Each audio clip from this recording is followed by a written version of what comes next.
All right, good morning and thanks for joining us today. We continue to coordinate a massive and unprecedented response to the damage in western North Carolina by Hurricane Helene. Federal, state, and local partners, along with our volunteers and private sector, have made significant progress in restoring power, water and cell service, opening roads, distributing critical supplies, and providing support to those who need it.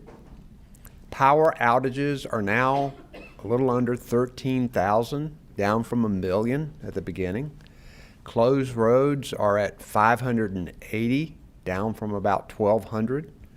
Many water systems and wells are now operational. However, challenges do remain in restoring water to Asheville and some other communities. FEMA has approved 77,000 people for individual assistance, with more than $99 million already paid out. FEMA is paying for temporary stays for more than 1,900 people in hotels, and together we're working on more temporary housing. We're thankful to our National Guard and our active duty military personnel who partnered on this critical mission. North Carolina's National Guard was in western North Carolina before, during, and after the storm. And we believe this was the fastest and largest integration of active military soldiers working with the National Guard in North Carolina history. Their work has been critical at a key moment in the response. And thanks to this strong operation, significant progress has been made in search and rescue, getting supplies where they're needed, and transportation assistance. I'm so grateful for the thousands of state workers and first responders, nonprofit volunteers who remain on the ground working to assist in the recovery. North Carolinians are resilient, and our response to this disaster is strong. However, there's still a persistent and dangerous flow of misinformation about recovery efforts in western North Carolina that can lead to threats and intimidation, breeds confusion, and demoralizes storm survivors and response workers alike. If you're participating in spreading this stuff, stop it. Whatever your aim is, the people you are really hurting are those in western North Carolina who need help. The safety of our government and volunteer response workers, including FEMA, remains a top priority. I've directed the Department of Public Safety to coordinate law enforcement assistance for FEMA and other responders who need it to help ensure their safety and security so people can keep getting the help that they desperately need. We also know that there are many people looking for ways to help. We've activated the North Carolina Disaster Relief Fund managed by the United Way of North Carolina. Donations to this fund go directly to organizations providing relief on the ground. For more information and to make a donation, you can visit nc.gov/donate. Work continues on repairing our damaged roads and bridges. Secretary Hopkins is going to give you an update on that progress. But some roads are closed because they're too damaged and dangerous to travel. There are other roads that still need to be reserved for essential traffic like utility vehicles, construction equipment, and supply trucks. However, some parts of the area are open and ready to welcome visitors, which is critical for the revival of western North Carolina's economy.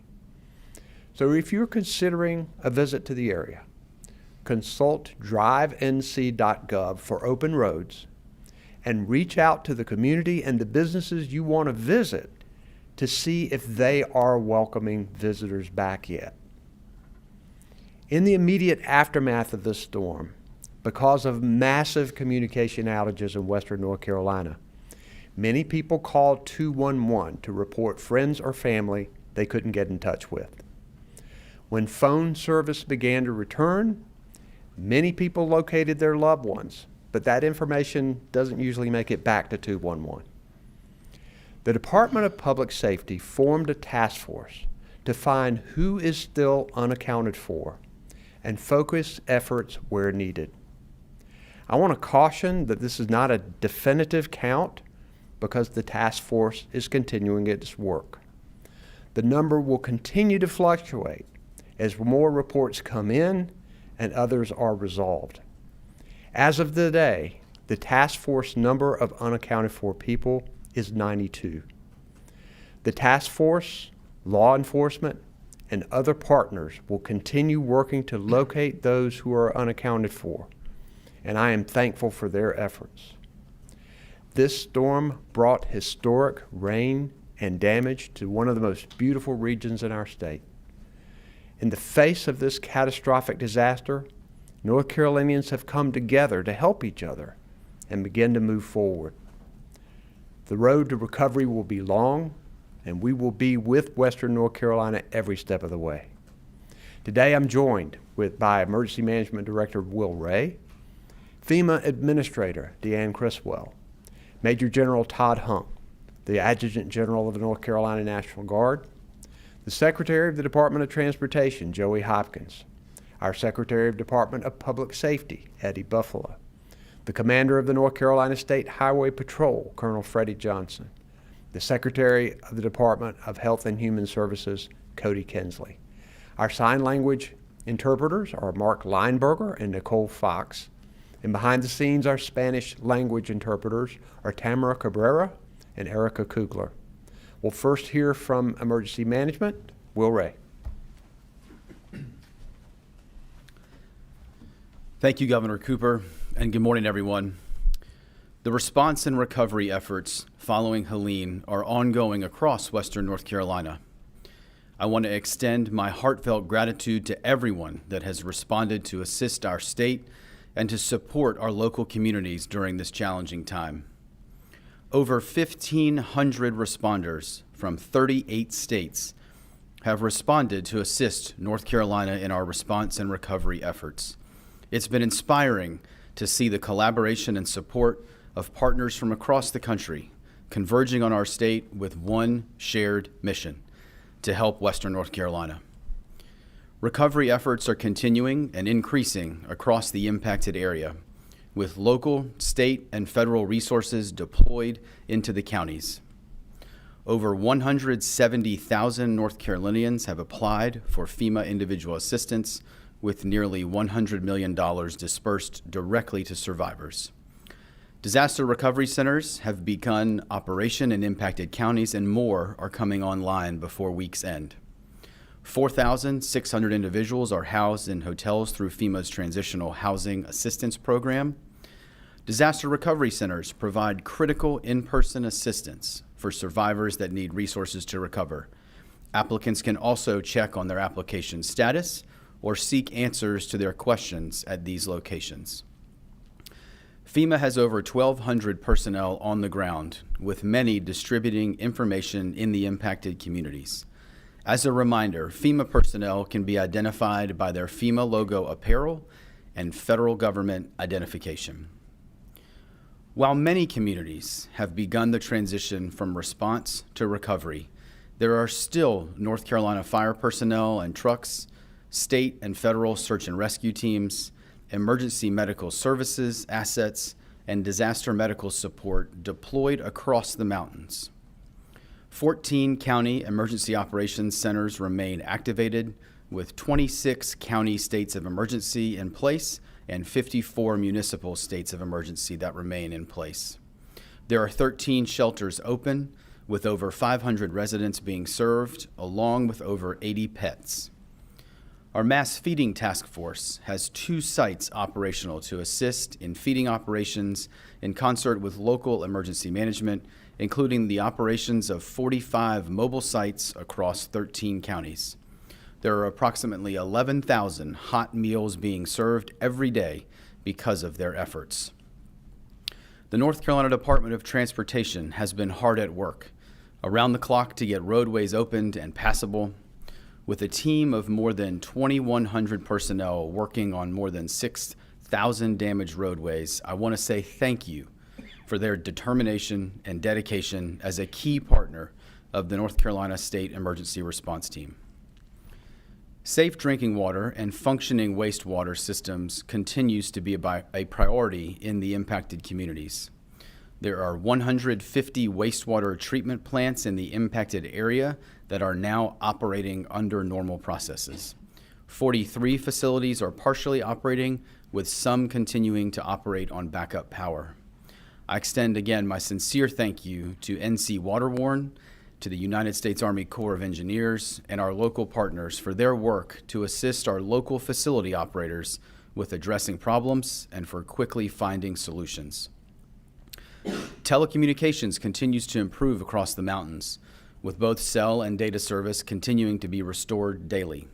Our telecommunications partners report that 90% of coverage has been restored across the impacted area. Our law enforcement partners have played a critical role in the response and recovery efforts from Helene. Their dedication to maintaining safety and security in our communities cannot be emphasized enough.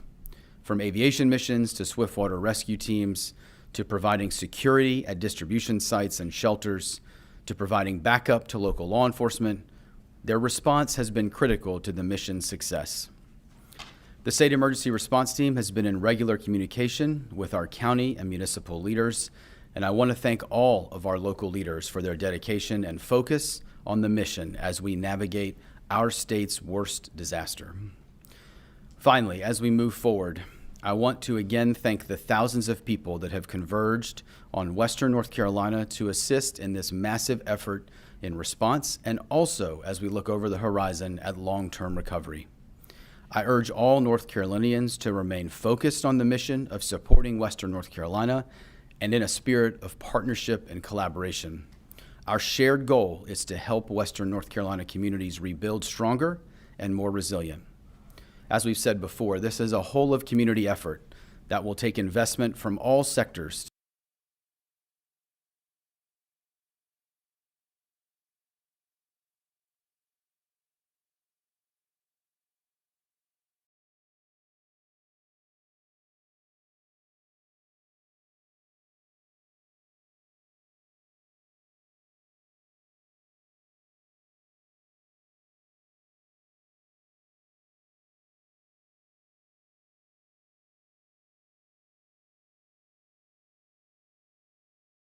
Mission. To those in Western North Carolina, we are here. We remain with you. Thank you, Governor.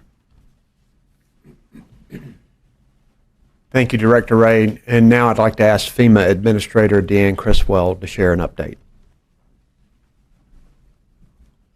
Thank you, Governor Cooper. As you all know, Hurricane Helene charted an unprecedented path across 6 states, followed only 2 weeks later by Hurricane Milton. The destruction left by these storms has been catastrophic. FEMA and the entire federal family have been on the ground across the region since before the storm made impact. And I remain here in North Carolina, directing the response and the recovery efforts across all affected states, as well as our tribal nations. But I need everyone listening to hear this from me. The ongoing spread of misinformation about operations is not okay. It has got to stop. The federal family has been here, working side by side with the state since day one. These are people who put their lives on hold to help those who have lost everything. The FEMA workforce, they are dedicated to putting people first, to serving communities and extending a helping hand when disasters like Hurricane Helene strike. And frankly, it's heartbreaking to see words or acts of hatred toward anyone, let alone federal responders who are here to help people in this critical time. So let me be clear, I take these threats seriously, and the safety of these responders is and will remain a priority for me and my team. Now, over the weekend, out of an abundance of caution, we made operational changes to keep FEMA personnel safe. But none of the changes we made impacted ongoing search and rescue or other life safety operations. We started to resume canvassing operations yesterday, and I was in the field with them, going door to door. And our disaster survivor assistance that I have felt nothing but gratitude, compassion, and unity from all of the communities that I have met with, from Black Mountain to Collettsville from Asheville to Canton. And today I'll be joining Governor Cooper again and his team to go back out west to continue to meet with communities, to visit our disaster recovery centers, and continue the work of helping North Carolinians recover from Hurricane Helene. FEMA and the entire federal family, we will continue to be here across the South, supporting the 6 states impacted by this storm and working directly with survivors for as long as it takes. And with that, I'll turn it back to Governor Cooper. Thank you, Administrator Criswell. I now like to ask the Department of Public Safety Secretary Eddie Buffalo to share a report. Thank you, Governor Cooper. Good morning. Our coordinated response to Hurricane Helene reflects the strength of our partnerships and the collaboration between local, state, and federal agencies. Almost every division within the Department of Public Safety has mobilized to support recovery efforts in Western North Carolina. We are working together to ensure our communities receive the help they need. To date, we have over 177 personnel from the State Highway Patrol deployed, ensuring road safety, assisting with evacuations, and maintaining traffic control so that emergency vehicles and essential supplies can move quickly to where they are needed. In addition, 37 agents from the North Carolina Alcohol Law Enforcement are on the ground, supporting local law enforcement and public safety, while our state Capitol Police provides 24-hour security at critical facilities. Our North Carolina National Guard personnel are also playing a key role in delivering additional manpower and resources across the state to support relief efforts. In partnership with the North Carolina Sheriff's Association, we have approximately 165 sheriff deputies deployed, along with 20 detention officers and 20 telecommunicator officers. The North Carolina Association of Chiefs of Police has deployed 206 officers, primarily focused on policing duties within communities. These local officers working along our state resources are critical to ensuring public safety. We've also received support through the Emergency Management Assistance Compact, known as EMAC, with 47 officers from Mississippi currently assisting in Asheville, as we have requested an additional 80 officers to take over site security operations. This joint effort between local, state, and out-of-state resources demonstrates our commitment to keeping North Carolina safe during this challenging time. Specialized teams continue to play a critical role in these efforts. Our swift water rescue personnel, deployed early in the response, have conducted over 200 rescue missions. Our drone teams, in collaboration with the North Carolina Department of Transportation, are conducting aerial damage assessments to help guide recovery efforts. Our aviation units include 4 aircraft deployed since the beginning of the response, have been essential to transporting supplies and conducting further damage assessments. Additionally, our Viper teams are on the ground working tirelessly to restore communication infrastructure, ensuring that all responders remain connected and operational. We have partnered closely with FEMA, whom support has been vital in ensuring our efforts as we continue to deliver the necessary resources to help people of Western North Carolina recover. While we make progress in this recovery, we are also aware of the spread of misinformation on social media, which has led to confusion in some of our communities. In times like these, it is critical that the public receives accurate and reliable information. We are working closely with local law enforcement to maintain a safe and secure environment for both our first responders and the storm survivors. The safety of everyone involved remains our top priority. As the situation continues to evolve, we will assess and adjust our deployments to meet the challenging needs of our communities. The resilience and the determination of all those involved, from law enforcement to volunteers to locals, have been truly inspiring. We remain steadfast in our commitment to supporting recovery efforts and ensuring the safety of all North Carolinians affected by this storm. Thank you, sir. Thank you, Secretary Buffalo. I'll now welcome Major General Todd Hunt, the Adjutant General of the North Carolina National Guard, to share his report. Thank you, Governor, and good morning. First of all, again, I want to thank the soldiers and airmen of the North Carolina National Guard in active duty for their dedication and continued efforts as they continue to provide relief and support into Western North Carolina. Currently, the National Guard in active duty have approximately 3,300 personnel in the area, along with 1,200 vehicles that are again working throughout the Western North Carolina region. As of today, we have delivered 5,000 tons of commodities, and we've flown almost 1,000 hours on both Army National Guard and active duty aircraft. Our delivery of commodities continues today.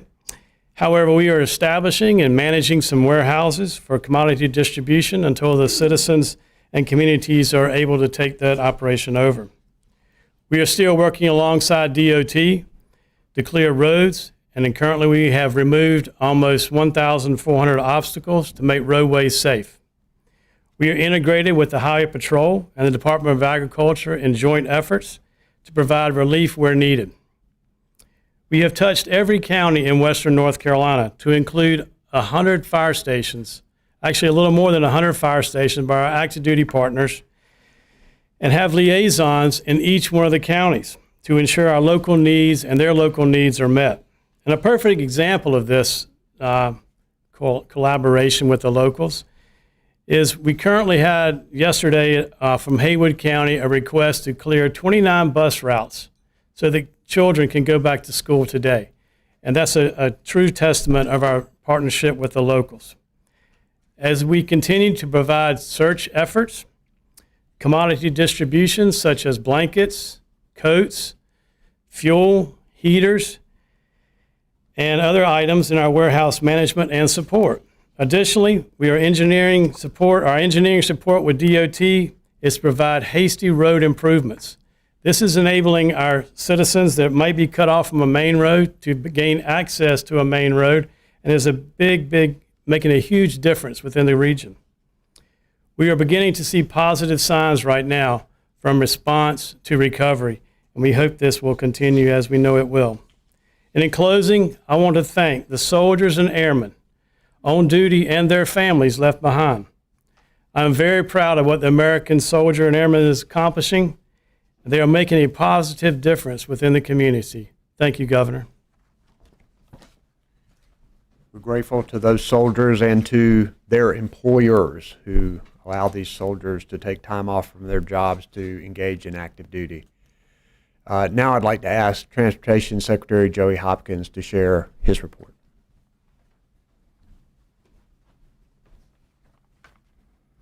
Thank you, Governor Cooper.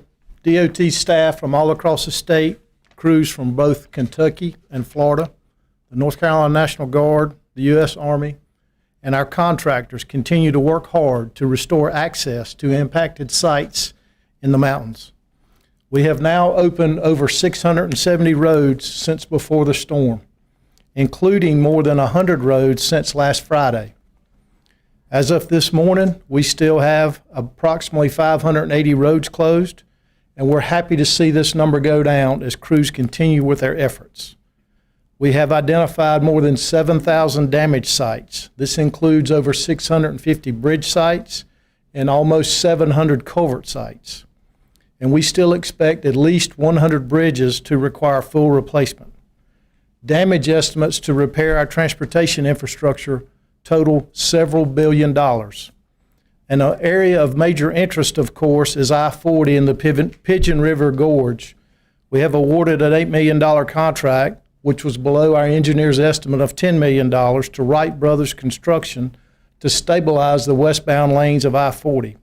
And that contract includes incentives to have them completed by early January.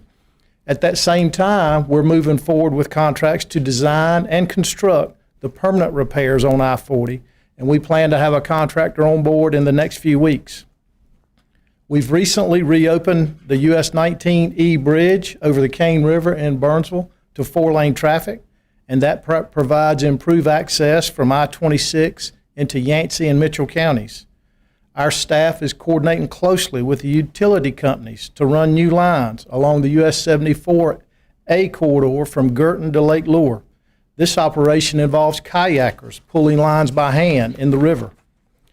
Travel conditions continue to improve across much of southwestern North Carolina, including US 74A in Girton and US 64 in Edneyville, leading to Batcave, as power and tree companies continue their work.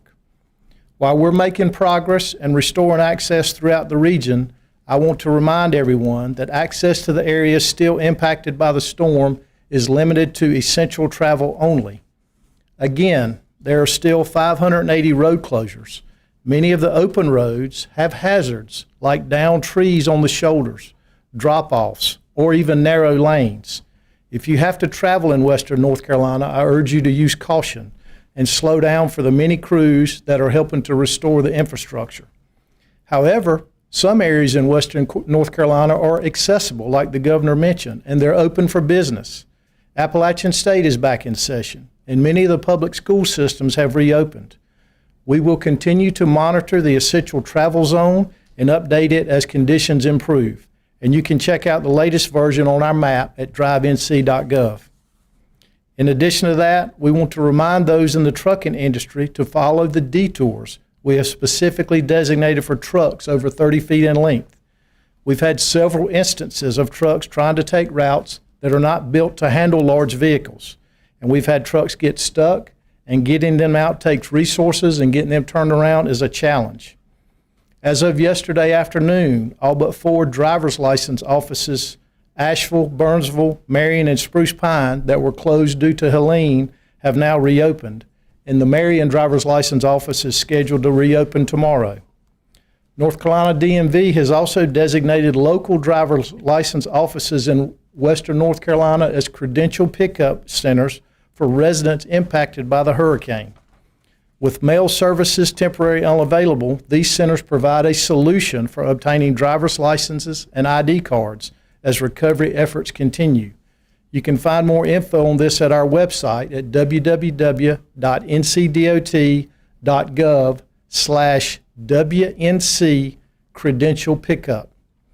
I cannot emphasize enough how grateful we are to our staff and the many partners who are pouring their time and energy into this effort to help the families and communities impacted by Helene. And most importantly, before I leave, please, everyone remember to use extreme caution if you're traveling in or near the affected area. Many of the repairs we're making now are temporary, and traffic patterns may not be what people are used to. And what we certainly don't need right now is people getting hurt or worse while we work to mend the region. Thank you.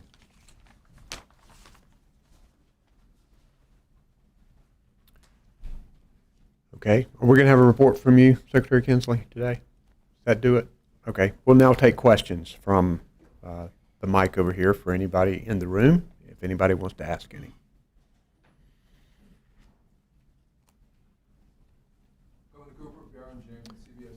Can you go the line? Yes, sir. Yes, sir. That works. Yeah.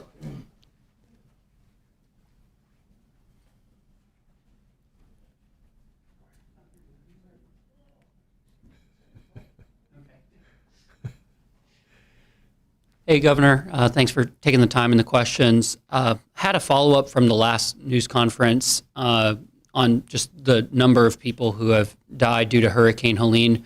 Can you share how many died directly from the impact that the weather had directly on them versus reports of people who maybe lacked basic necessities or food or water who may have passed away due to that? Secretary Kinsley, our Department of Health and Human Services Secretary, to answer that question. Thank you, Governor. As of this morning, we have 95 confirmed fatalities from the impacts of the storm. The vast majority of these were directly related to flooding leading to landslides, blunt force, flooded cars, etc. We are still going through the detailed review of death records on other specific causes and elements, and happy to follow up with you offline on that. For FEMA Administrator, you had talked about issue of misinformation and that prompting changes to how things have been operating operationally.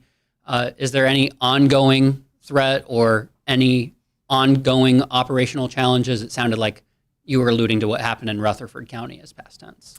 Yeah, so what happened on Saturday is I received information that I felt was important enough for me to pull part of our services out, the canvassing, door-to-door canvassing out of the field. But the rest of our operation maintained. We still had people at fixed facilities.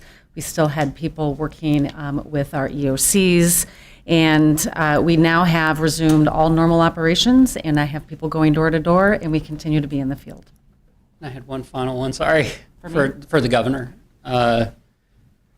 Unrelated to Helene, we've had news today of your second in command filing a lawsuit for defamation for that story from CNN.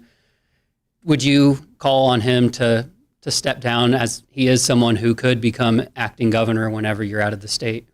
So I would argue with your characterization of what his position is, but I would say that I have said for years that he should step down from his position because of extreme positions that he has taken in his attacks on people. I don't think he's qualified. Governor, thanks for taking my question. Again, I'm Baron James with CBS 17 News. Getting back to the disinformation and the misinformation that's out there that in some cases leading to violent threats, what's being done to protect all of the personnel on the ground as well as neighbors? And also, what do you say to people like Lieutenant Governor Robbins who are basically criticizing you for your efforts or lack thereof in his opinion? This has been an unprecedented response to the worst storm in North Carolina history. And there are a lot of heroes on the ground and a lot of resources that have been surged into Western North Carolina. There is significant progress being made. But we want to make sure that we take all threats seriously.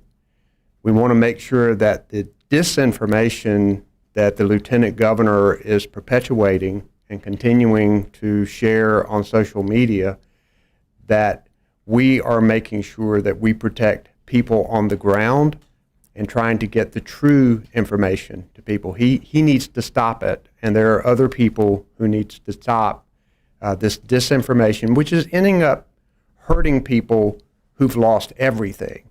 What we've done is we've got a coordination of law enforcement through the Department of Public Safety to work with our officials who are on the ground, including FEMA workers, to assist them, to protect them when necessary, and there's a lot of coordination going on to make sure that everybody who's working on this storm is safe and secure, because it's critical that the people of Western North Carolina get this help. You mentioned earlier, second part of my question about the demoralizing effort or parts of the disinformation. Can you cite incidents where this misinformation is actually affecting responses? And if so, also morally, how are the people on the ground reacting to this? Well, clearly when people assert that help is not coming to Western North Carolina, which is completely untrue, which is a lie, the people who are actually on the ground helping feel demoralized when those accusations are made, because they are working very hard to deliver help to people. Any specific delays in recovery missions or rescue missions because of it? People are working very hard to make sure that they deliver these services. The FEMA administrator had to make a call for a short time over the weekend to stop canvassing in certain areas. We don't want those kinds of things to happen.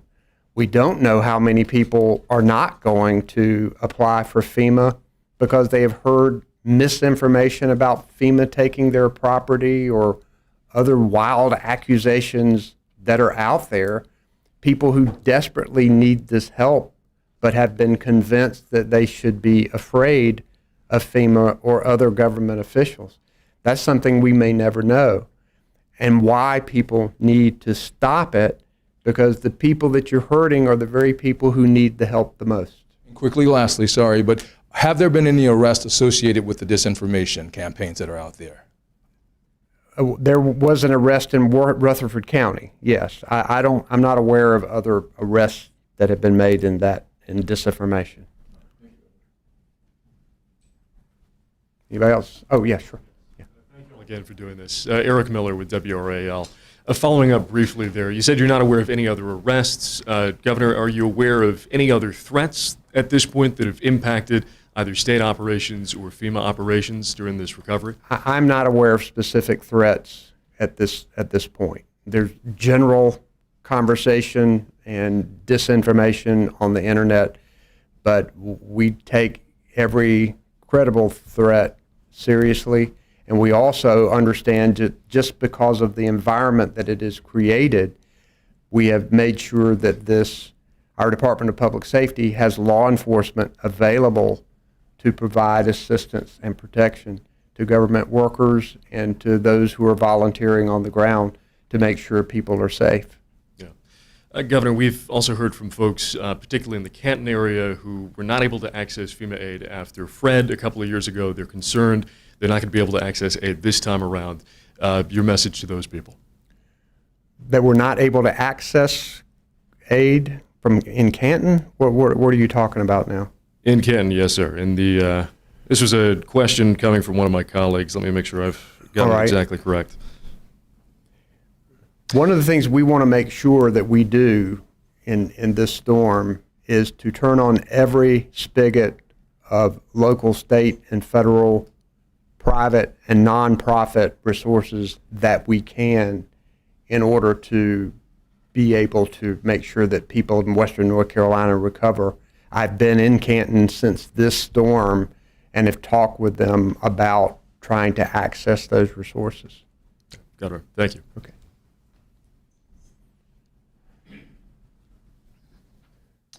Governor Cooper, Adam Ryder from the News and Observer. I think one thing I have questions about is it's getting cold here. It's getting really cold in the mountains. What's being done to make sure the people whose houses are destroyed are safe? I know there's transitional housing, but in addition to that, what else is happening? It's critical to make sure that we protect people when it does get cold. It's one of the reasons we're working so hard on temporary housing. It's another reason why we're working to bring in supplies like blankets and coats and heaters and fuel oil. But I'm going to turn that over to Director Ray to see if he has any additional comments on that. Thank you, sir. Thank you for the question. I think as the governor said, we've seen a shift from the type of commodities that were the focus 2 weeks ago, kind of food and water, and are now moving into more of that cold weather gear. And we're working with both the National Guard, DOT, and other partners you see up here to make sure that those individuals that have lost their homes or been impacted have those resources, working with the Department of Health and Human Services and making sure that those licensed care facilities that have those that are vulnerable are also supported. So we've really seen the large transition working with our local counties and towns and cities that we're starting to see more of those types of resource requests. And so we're working to make sure either via ground or air that we get those out as quickly as possible. But I think it's also important to note, as the governor said and as you've heard, we're trying to get every available option on the table to support those that have been impacted, particularly related to housing. And so I would reiterate that there are housing resources available for those that have been impacted. If they're unable to access them online for whatever reason through FEMA or other partners, please take the opportunity to visit with one of our disaster recovery centers or with one of the teams that are in the field so that we can get folks into safe and secure housing as we look at what the long-term horizon of this recovery could be. And then this one's probably for Administrator Criswell. Sorry about my voice. Just getting over something. Y'all have mentioned concerns about the mis and disinformation impacting people getting aid. Does FEMA have any kind of estimates as to how many people should have applied at this point based on the areas that were impacted? Is there any kind of lag going on? That's a good question. It's something we do look at, and we usually come up with an estimate of how many people we think are going to apply versus how many have. We can certainly get with you offline. We know there's also communications challenges here, which is why we have people going door to door in DRCs. And so we can look at where it's trending to where we think it should be, and happy to follow up with you. Appreciate that follow-up. And then I guess this one last one is for the governor and maybe the administrator. The information environment here feels markedly different even than it did during Matthew and Florence. I think we all feel that. Why? What are you guys seeing that might be perpetuating some of that? Well, I think over the years we've seen social media get more and more extreme, filled with disinformation. This is happening in the middle of an election where candidates are using people's misery to sow chaos for their own political objectives, and it's wrong. And this is a time where we all need to pull together to help the people of Western North Carolina, and it's disappointing when candidates, knowing full well what they're doing, are continuing this kind of disinformation filled with lies.